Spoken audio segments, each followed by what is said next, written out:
பாருங்க, மனம் திரும்புங்கள், பரலோக ராஜ்யம் சமீபித்திருக்கிறது என்று இயேசு பிரசங்கிக்க தொடங்கினார் என்று நாம் மத்தேயு எழுதின சுவிசேஷ புஸ்தகம் 4:17 வாசிக்கிறோம்.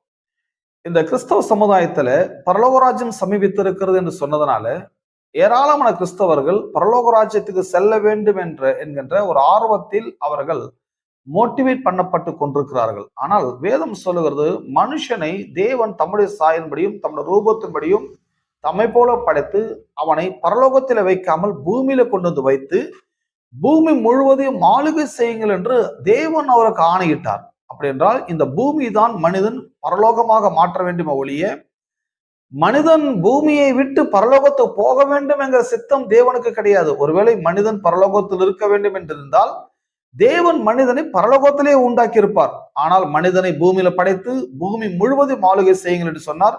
வானத்தின் நட்சத்திரங்களை படைத்தவர், மனுஷனை படைத்தவர். மனுஷனுக்கான கட்டளை என்ன? சமுத்திரத்தின் மச்சங்களையும் ஆகாயத்து பறவைகளையும் மிருக ஜீவன்களையும் பூமி அனைத்தையும் அவர்கள் ஆள கடவர்கள். இந்த பூமியை ஆளுகை பண்ணும்படியாக, கண்ட்ரோல் பண்ணும்படியாக, மேனேஜ் பண்ணும்படியாக மனிதனுக்கு தேவன் கட்டளை கொடுத்தார். அப்படி என்றால் இந்த கண்ட்ரோல் பண்ணி மேனேஜ் பண்ணி ஆளுகை பண்ணும்போது இந்த பூமி சொர்க்கமாக மாற ஆரம்பித்துடும். இந்த பூமியை கண்ட்ரோல் பண்ண ஒரு தேவ மனிதன் கிடையாது.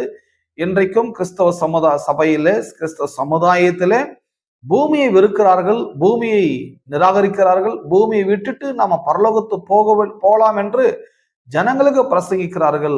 அருமையானவர்களே, இதுல தேவனுடைய சித்தம் பரிபூர்ணமாய் நிராகரிக்கப்படுகிறது.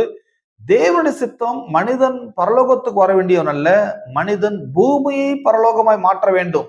ஆகவேதான் தேவன் இவ்விதமாய் உலகத்தில் அன்பு கூர்ந்தார் என்று சொல்லி விண் உலகை விட்டு மண் உலகம் வரைக்கும் வந்து பூமியிலே அவர் நம்ம மீட்டெடுத்து பூமியிலே அவர் மரித்து உயிர் தந்து பரமேறி போனார். பரமேறி போனவர் இந்த பூமிக்கு எல்லா அனைத்து அதிகாரத்தை அவனுக்கு கொடுக்கிறார்.